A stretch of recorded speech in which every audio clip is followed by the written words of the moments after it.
I guess.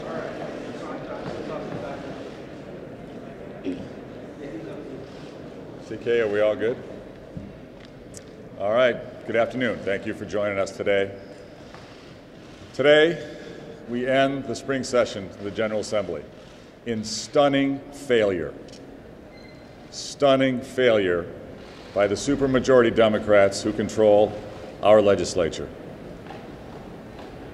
The Democrats in the General Assembly have failed to pass a balanced budget. They have failed to pass reforms to protect our property taxpayers. They have failed to pass reforms on our pension system. They have failed to pass reforms to grow our economy and create more high-paying jobs. They have failed to pass reforms on our political system through term limits. Stunning failure, again. Speaker Madigan's Democrats have controlled our General Assembly for more than 30 years.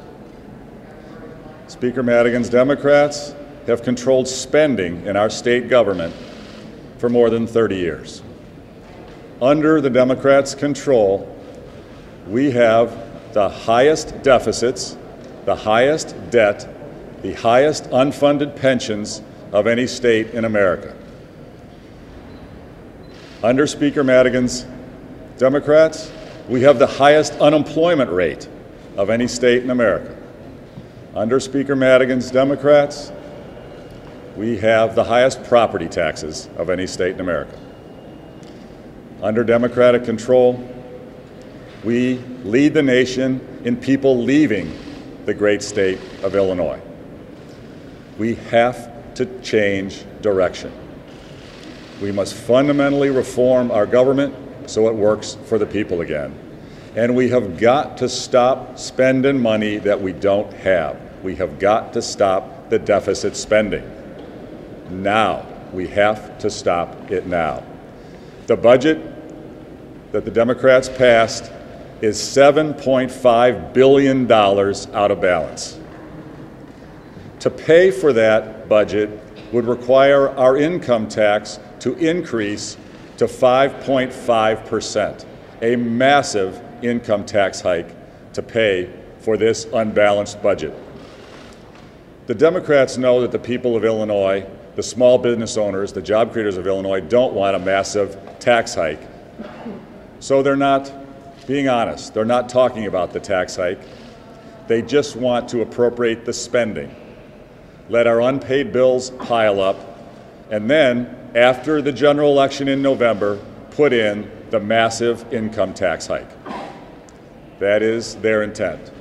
President Cullerton was pretty candid about it, that they don't want to take any reform votes now, don't want to take any difficult votes now, wait until after the general election. That is wrong.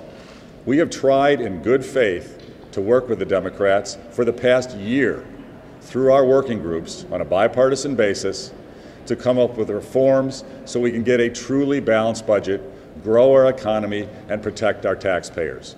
We were making significant progress in recent months, significant progress. Members of both political parties in private were negotiating in good faith to come up with compromises on spending levels, on new revenues, and on reforms to grow our economy and protect our taxpayers. Speaker Madigan became concerned in recent weeks that too much progress was being made. He was not ready to embrace reform, inserted himself in the process, slow-walked the budget groups, the working groups, and then President Cullerton on Friday gave us the word that the working groups could continue to function. That would be fine, and they'll continue to talk, but really no votes on these issues were going to be taken until after the general election. That was his word to us on Friday. At this point, it is essential that we give stability and confidence to our teachers in Illinois, to our school children in Illinois, and to the recipients of government services, our university system, our healthcare system, our correction system, our public safety system. We have got to have stability. These services must be continued to be provided. They cannot be held hostage for this unbalanced budget that will force a massive tax hike on the people of Illinois next winter. We can't hold our schools hostage for this massive tax hike. We can't hold our government services hostage for this massive tax hike. And President Cullerton was candid on Friday that they've been holding up operations funding to put pressure on our administration.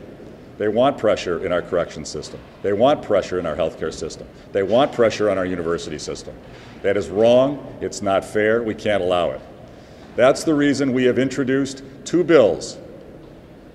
One, to fully fund our K-12 school system and our early childhood education system now, right now, with more money, 100% of the foundation level, K-12, as well as a hold harmless $105 million, so no school district will get less money under the current funding formula that the Democrats put in place in 2003. So Chicago will not get less money. No school district will get less money under the current funding formula that the Democrats put in 2003. And our schools can open on time, and we can give them the confidence and dependability they need, stability that the teachers deserve in Illinois, the school system, the parents, and the students deserve. We've also sponsored a bill today, this morning, to make sure that essential government services, our university system, our healthcare system, our correction system, our government operations that our citizens depend on can continue to function through January, which is the time frame that President Cullerton indicated would be the time frame that they'd be willing to negotiate a truly balanced budget and a broad-based compromise. So we are calling on the General Assembly, don't wait. Don't hold our schools hostage. Don't hold our government operations hostage. Don't hold the people of Illinois hostage. Pass these two bills now to bring stability to our state while we continue to negotiate in good faith on reforms through the working groups, and we get through this crisis. Hopefully we can come to a broad compromise before the general elections. We're going to try to do that. We will try every day, 7 days a week. But President Cullerton has indicated that really the time will ultimately come down to next winter after the election. So we've got to take action now to get us through to next winter. Here's the time. Economic growth is the key to balanced budgets. Growing our economy is essential to having balanced budgets. If we don't grow our economy, we will never have truly balanced budgets. Our debt is too big. Our unfunded pensions are too big. Our property taxes are too high. We need reforms to grow the economy. And if we had just merely grown the great state of Illinois at the nation's average, and we should be growing way above the nation's average, but if we have been growing at the nation's average over the last 15 years, we would not have a deficit today. We would not need any tax hikes. We would have not any deficit because of economic growth. We would not have needed the 2011 tax hike. We would not have any unpaid bills. And we would have well over $10 billion more in the state treasury to fund our schools and our human services. Economic growth is the key, and our entire turnaround agenda is focused on value for taxpayers and, most importantly, economic growth, creating more jobs, higher incomes, more competitiveness for the Illinois economy, so we can all prosper and have a higher quality of life for the people of Illinois. That's what we've got to have.